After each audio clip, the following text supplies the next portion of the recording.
eu quero convidá-los a lermos alguns versos que estão aí. Vamos ver, capítulo 1, a partir do verso 6, diz assim: Num dia em que os filhos de Deus vieram apresentar-se perante o Senhor, veio também Satanás entre eles. Então perguntou o Senhor a Satanás: De onde vens? Satanás respondeu ao Senhor e disse: De rodear a terra e passear por ela. Perguntou ainda o Senhor a Satanás: Observaste o meu servo Jó? Porque ninguém há na terra semelhante a ele, homem íntegro e reto, temente a Deus e que se desvia do mal. Então respondeu Satanás ao Senhor: Porventura Jó debalde teme a Deus?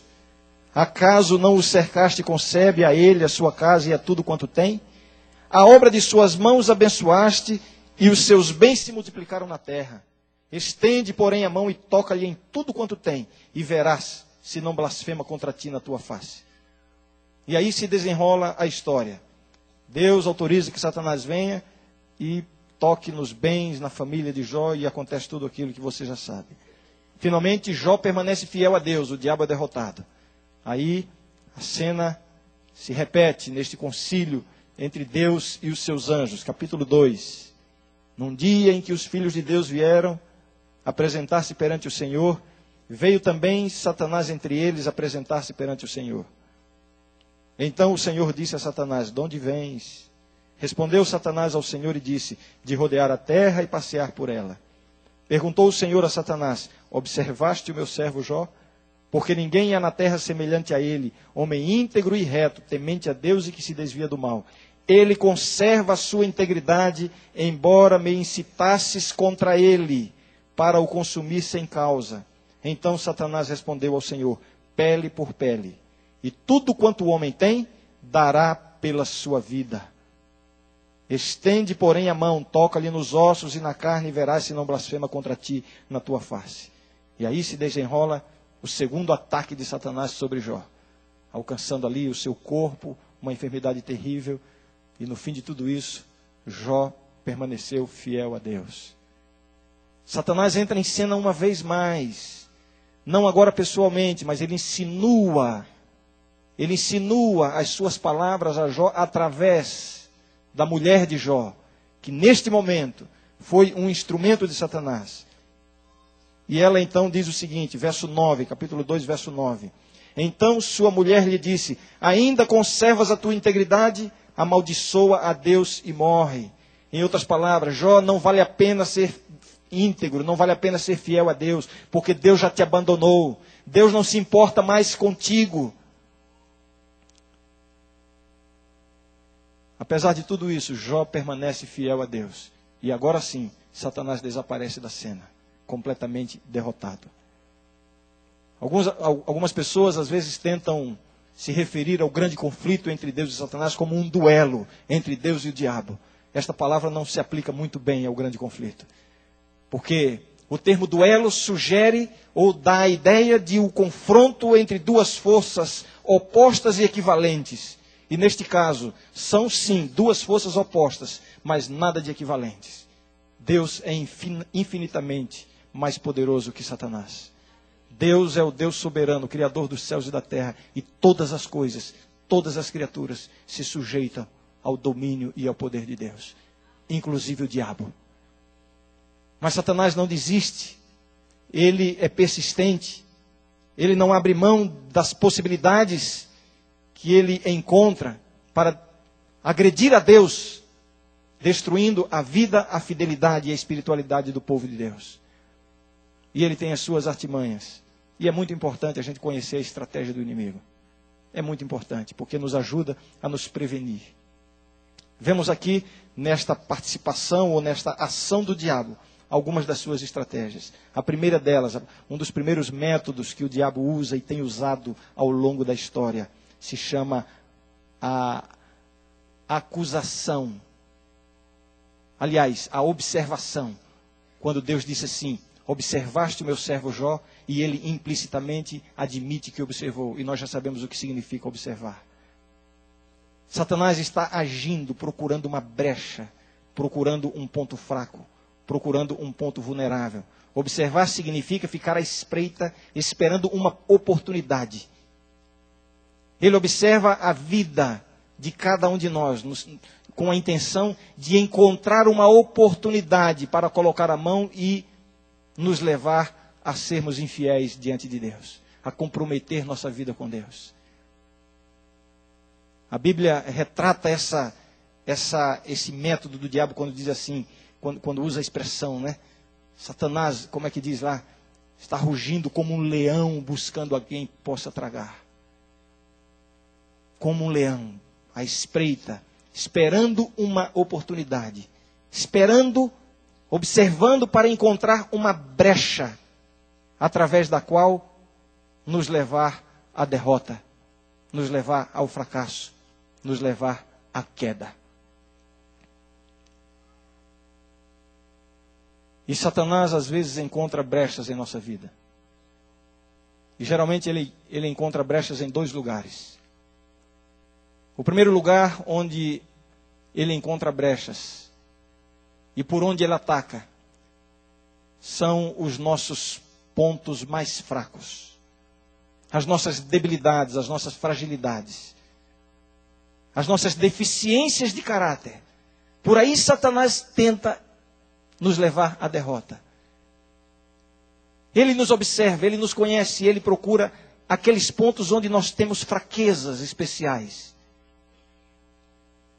Uma pessoa, por exemplo, uma pessoa que teve um vício na sua vida, foi alcoólatra, entregou o seu coração a Jesus, se converteu e está sinceramente na igreja, servindo a Deus, um cristão sincero. Mas muitas vezes a tendência para o alcoolismo permanece por uma questão biológica. Pode ter certeza que Satanás vai estar sempre procurando um espaçozinho nesta brecha, neste ponto fraco. Aquele cantinho onde há uma fragilidade, onde há uma deficiência de caráter. Uma pessoa que na sua vida desenvolveu a fraqueza para a mentira, por exemplo, pode ter certeza, mesmo sendo um cristão sincero, procurando servir a Deus, o diabo vai estar sempre procurando entrar por aquela brecha. São os pontos fracos.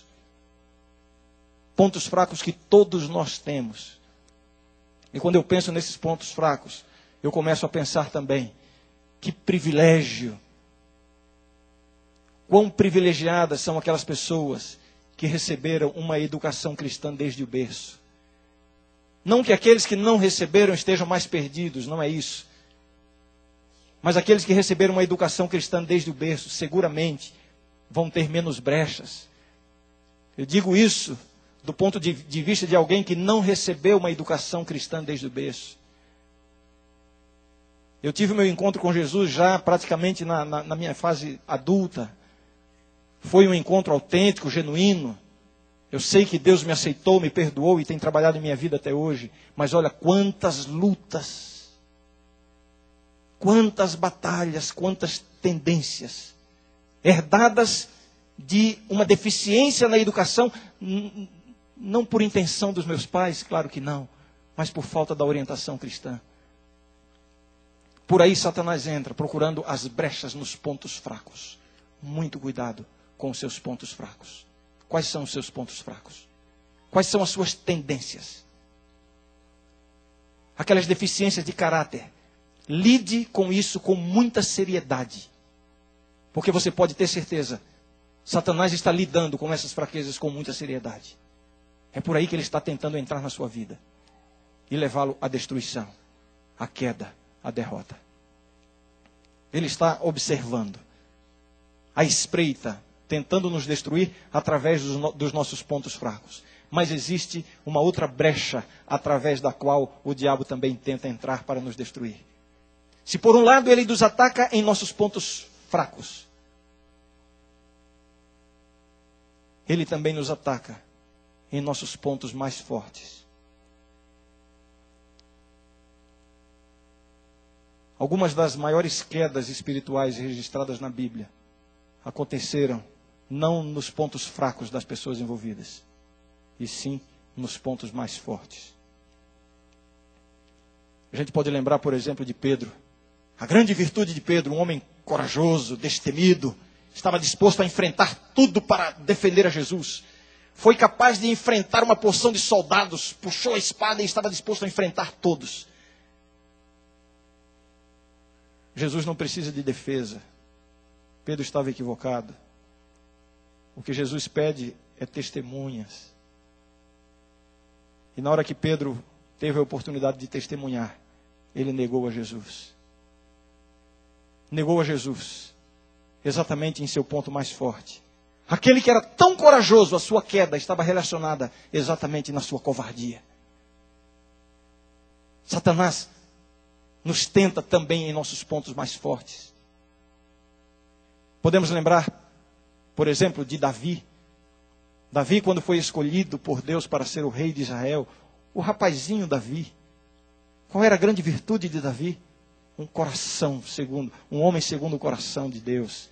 Um coração puro, um coração bondoso, um coração sensível. Dificilmente vamos ver na Bíblia uma pessoa com um coração tão sensível, tão puro quanto Davi. Apesar de ter banhado as suas mãos em sangue em tantas oportunidades. Mas o seu coração era um coração íntegro, um coração puro.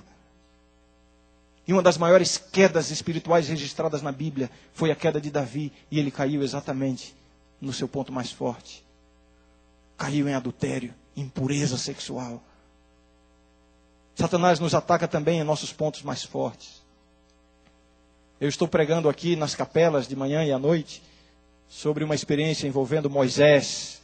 Moisés, o grande homem de Deus, o grande líder. Aquele que permaneceu ao lado de Deus durante tanto tempo. Um homem que é caracterizado por sua paciência. Olha, se a gente fala muito bem da paciência de Jó, temos mais ainda o que falar sobre a paciência de Moisés. Moisés foi o homem mais paciente que viveu sobre a terra. Mas a Bíblia registra a queda de Moisés, o seu fracasso, aquela falha que o impediu de entrar na terra prometida. E qual foi a queda de Moisés? Provocada exatamente por haver perdido a paciência.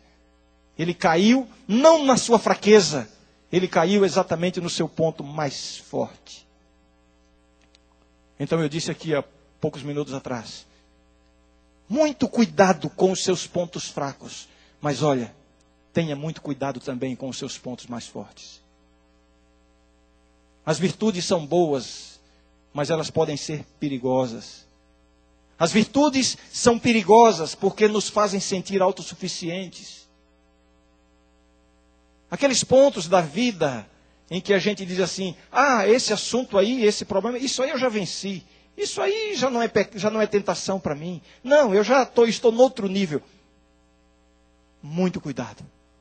Muito cuidado. As nossas virtudes, às vezes, nos fazem perder o senso da bondade.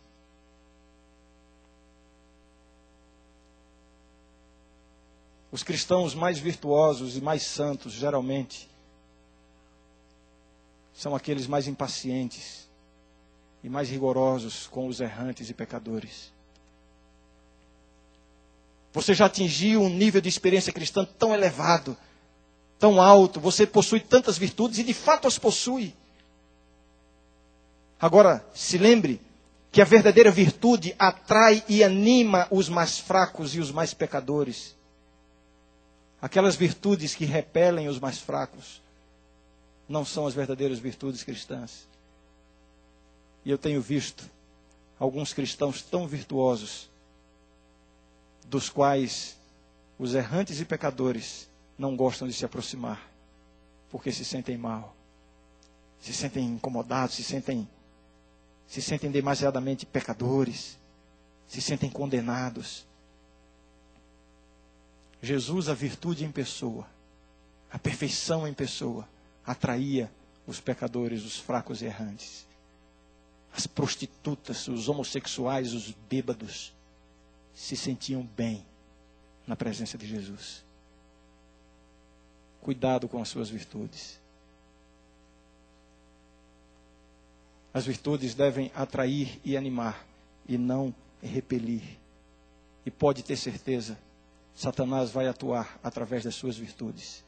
Porque são exatamente nas virtudes que você se sente autossuficiente. E se sente independente de Deus. Este é um dos métodos na obra de Satanás contra os filhos de Deus. Observar tentar encontrar brechas. E ele procura essas brechas nos pontos fracos e também nos pontos fortes. Outro método do diabo, nós vemos aqui no diálogo, aqui nas palavras envolvidas no texto em que lemos. Quando Deus diz assim, observaste o meu servo Jó, homem íntegro e reto, etc, etc. Satanás então vem e tenta jogar, como se diz, jogar areia. Não me lembro bem como é a expressão que se usa aí.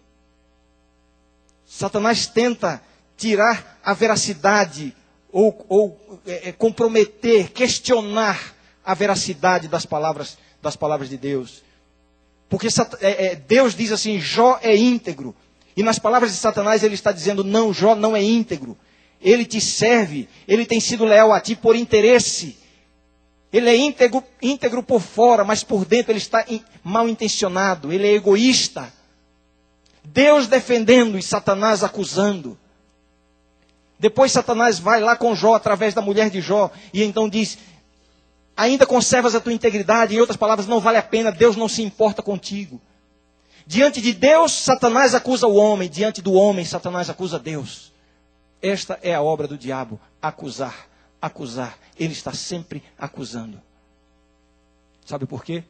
Porque a melhor maneira de fazer alguém desanimar, a melhor maneira de fazer alguém se sentir desmotivado em sua vida cristã, é convencer essa pessoa de que ela não tem mais chance diante de Deus. E eu costumo dizer o seguinte, o grande objetivo de Satanás em nossa vida não é nos levar ao pecado. Você sabia disso? O grande objetivo de Satanás, quando ele atua em nossa vida, não é nos levar ao pecado. Alguém pode estar já preocupado. O que o pastor está falando aí? Como é que não é levar ao pecado? Não é levar ao pecado. Porque o diabo sabe que a nossa derrota não acontece quando nós pecamos. Tem gente já tremendo na cadeira, né, achando que eu estou falando bobagem aqui. Mas eu vou repetir. A nossa derrota não acontece quando nós cometemos um pecado. E Satanás sabe disso, às vezes melhor do que eu e você. Porque para o problema do pecado já existe uma solução. O sangue de Jesus Cristo na cruz do Calvário. A Bíblia diz assim, o sangue de Jesus Cristo nos purifica de todo pecado. Se confessarmos os nossos pecados, Ele é fiel e justo para nos perdoar os pecados e nos purificar de toda injustiça. Então, o nosso grande e real problema não é o pecado. Não estou dizendo que o pecado não é um problema, mas não é o grande problema, porque a nossa derrota não acontece quando nós caímos em pecado. E o diabo sabe disso. Agora, ele usa o pecado como um meio, como um instrumento para alcançar o seu verdadeiro objetivo. O pecado, a tentação e o pecado é apenas um meio para alcançar o objetivo. O diabo sabe que quando você cai em pecado, embora você diz assim, estou derrotado, fracassei, lancei tudo por terra, perdi. Perdeu nada. Está derrotado nada. O diabo sabe disso, embora você pense que está derrotado, mas ainda não está derrotado. Você só estará derrotado quando você cair em pecado e não se voltar a Cristo em busca do perdão e da restauração. Aí Satanás usa o pecado como um meio. Ele leva você a cometer o pecado. E quando você cai em pecado, ele se debruça em cima de você. E aí ele fica dizendo, está vendo aí? Você não presta mesmo. Quantas vezes você falou que não ia fazer isso? Olha você fazendo de novo. Será que você não se convence que essa história de igreja, de Bíblia, isso aí é para os outros, isso aí não funciona com você. Para você não serve, você não tem jeito, você é pior do que os outros. Olha lá o fulano, para ele funciona, olha lá como ele é um bom cristão, vai para a igreja, tudo direitinho. Olha lá fulano, aquilo ali que é uma mulher de Deus, mas com você não funciona. Você anda até fingindo por aí, as pessoas até acham, mas você sabe que você não presta. A obra de acusar. Ele quer lançar dúvidas em sua mente, em seu coração, em relação ao amor e à aceitação de Deus. Tudo que o diabo quer é convencer você que Deus já não te ama tanto, que Deus já não o ama tanto, e que Deus já não vai aceitá-lo de forma tão aberta como a Bíblia apresenta. Desista. Ele está debruçado, ele está com medo que você olhe para Jesus. Porque quando você olhar para Jesus, você vai ver Jesus de braços abertos, dizendo: meu filho, aquele que vem a mim, de maneira nenhuma o lançarei fora. Mas ele está acusando. Ele está acusando. Ele está sempre tentando convencer você de que você não presta. E que você já não merece mais a misericórdia e o amor de Deus. Ah, você já deve ter passado do limite da misericórdia de Deus. Deve mesmo, não? Olha, esse pecado, nossa, você... Esse é o argumento do diabo. Desista, para você não funciona. Ontem eu usei uma expressão, se eu não me engano foi na capela da noite, em algum momento aqui eu vou repetir agora. Entenda uma coisa, ou foi aqui mesmo no culto, não existe nada que você possa fazer que faça com que Deus ame mais você. Porque Deus já lhe ama de maneira plena, completa e absoluta. Da mesma forma, não existe nada que você possa fazer que faça com que Deus ame menos você. Nem os seus pecados, nem as coisas terríveis que às vezes você faz e fala. Isso não faz com que Deus ame menos você. O amor de Deus é incondicional. O amor de Deus não está condicionado ao seu comportamento, à sua performance.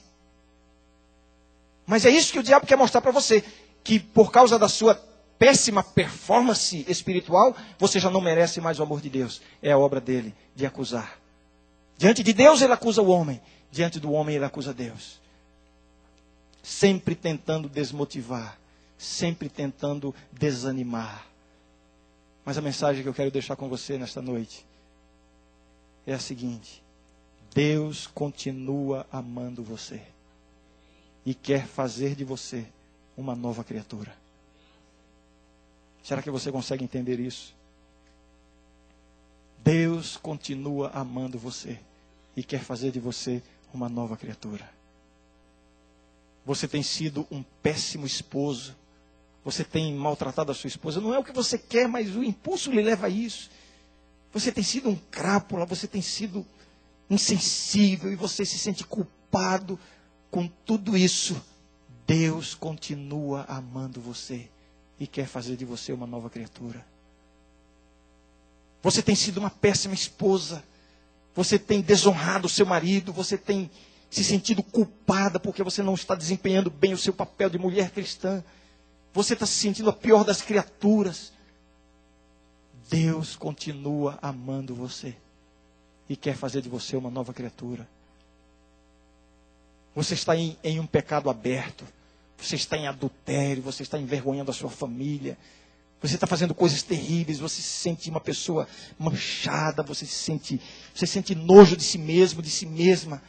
A culpa não sai da sua mente. Você já não dorme direito. Deus continua amando você e quer fazer de você uma nova criatura. O amor de Deus não está limitado a essas coisas. Esse sentimento de que, eu já não sou digno do amor de Deus, do perdão de Deus, eu já passei o limite. Que passou o limite? Coisa nenhuma. Mas a Bíblia fala de um pecado imperdoável. O simples fato de você estar preocupado com isso já é evidência de que você não o cometeu. A Bíblia diz: onde abundou o pecado, superabundou a graça de Deus. Você continua sim digno do amor de Deus. Não digno pelos seus méritos, mas Jesus Cristo lhe confere essa dignidade. Em Cristo nós somos aceitos. Nós somos aceitos no amado Jesus Cristo.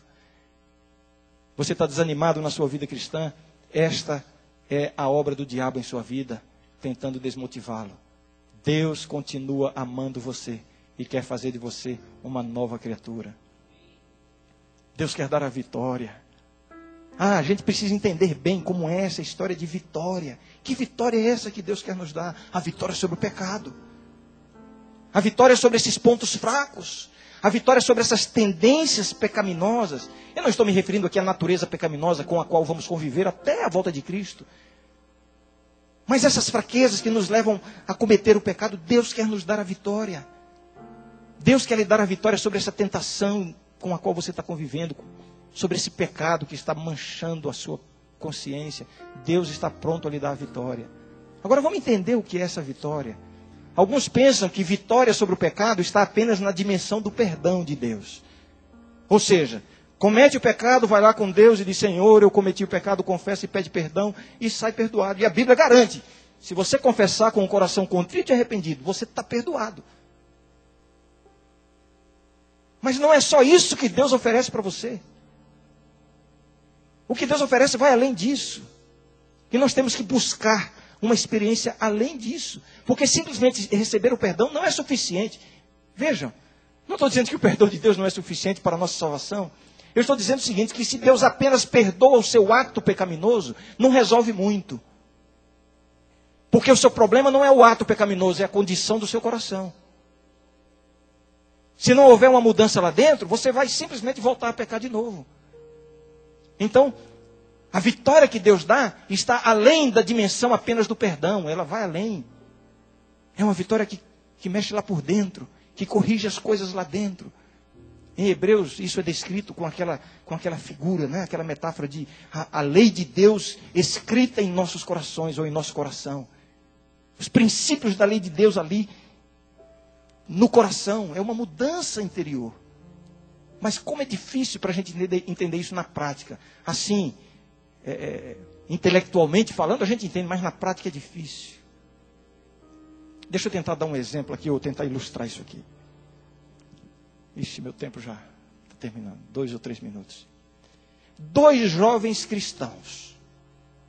2 jovens cristãos. Ambos vieram lá do mundo. Viviam dos prazeres do mundo, sob as luzes do mundo, nas festas e tal. Ambos, cada um com a sua experiência, tiveram um encontro com a igreja, com Jesus, e entregaram seu coração a Jesus, foram transformados, se converteram genuinamente e estão na igreja. Muito bem. Um sábado à noite, um deles vai andando pelas ruas e passa em frente àquela boate que ele frequentava e da qual ele gostava tanto. E aí ele vê o movimento. Ele observa as luzes, as risadas, as pessoas bonitas e bem vestidas. E aí vem aquele desejo de entrar. E ele dá um passo na direção da porta. Mas aí ele se lembra, não, eu agora sou um cristão. E vira as costas e vai embora. Mas aí o som, as risadas, o faz olhar para trás. E aí vem aquele desejo de entrar. E aí ele decide entrar. E ele se volta. Mas enquanto ele está caminhando para entrar, novamente vem o pensamento, não, você não é mais desse mundo. E ele se volta e fica numa luta tremenda. Passa meia hora ali, vai e vem, clamando a Deus, Senhor, me ajuda. Finalmente ele consegue decidir e vai embora e não entra. Que vitória. 5 minutos depois vem o outro jovem, do qual eu falei. Que também vivia no mesmo ambiente. Ele passa em frente à boate, dá uma olhadinha assim, vê as luzes, ouve os risos, observa as pessoas, balança a cabeça e diz, eu não sou mais desse mundo. E vai embora bem tranquilo. Qual dos dois teve a maior vitória, o primeiro ou o segundo? Qual dos dois teve a maior vitória, o primeiro ou o segundo? Primeiro. Que primeiro, coisa nenhuma. O primeiro teve uma luta muito maior. Justamente porque a vitória dele é parcial ainda. Ele teve a vitória sobre o comportamento, ele não teve a vitória sobre a tendência. É uma vitória que ainda depende do esforço humano. E a vitória que Deus oferece, ela é completa. Ela chega a ponto de eliminar o esforço humano. É uma vitória completa. Não é vitória apenas sobre o comportamento. É uma vitória sobre a tendência. Esse segundo já venceu até a tendência para esse pecado. Uma vitória completa. É esta a vitória que Deus oferece a cada um de nós. Quando Satanás vier dizendo, você não merece, você é pecador demais, você não presta, você não consegue vencer. Eu quero dizer uma coisa. Você só precisa confiar em Deus. Manter a sua comunhão com Deus. Entregar o seu coração, a sua vida, os seus caminhos, os seus passos, os seus pensamentos a Deus cada dia. Encher a sua mente, o seu coração da palavra de Deus cada dia. E é nesse processo que Deus vai dando a vitória completa, a vitória que vence o comportamento, mas também purifica interiormente. Você só precisa o quê? Confiar em Deus. Eu quero fazer um convite esta noite, um convite para a nossa oração aqui. A oração do poder. Como é importante você se colocar diante de Deus, tomar uma decisão pública diante de Deus. A Regina vai cantar um hino, uma linda canção. Esta canção fala exatamente dessa dependência completa que nós devemos buscar. Eu quero ter, Senhor, dependência completa da tua pessoa e do teu grande amor. E enquanto ela canta, eu quero convidar para nós orarmos juntos aqui. Aquelas pessoas que querem iniciar hoje uma vitória especial na sua vida cristã, na sua vida espiritual. Eu quero convidar aqui aquelas pessoas que têm algumas lutas específicas. Talvez um vício no passado, talvez uma deficiência lá na sua educação no passado, uma tendência, um mau traço de caráter, alguma coisa que é aquele ponto onde o diabo tem encontrado espaço para desanimá-lo, para desmotivá-lo e para levá-lo ao pecado. Eu quero convidar você a começar hoje uma luta que vai levá-lo à vitória. Então, se você quer começar agora conscientemente a lidar com seriedade com esse probleminha que está aí no seu coração, seja ele qual for, não tenha receio. Todos nós aqui somos pecadores. Ninguém vai pensar que você é mais pecador do que ninguém. Mas coloque-se diante de Deus, levante do lugar onde você está e venha aqui à frente, para que Deus comece a lhe dar essa vitória. Durante o hino, levante-se e venha aqui. Eu quero ter, Senhor, dependência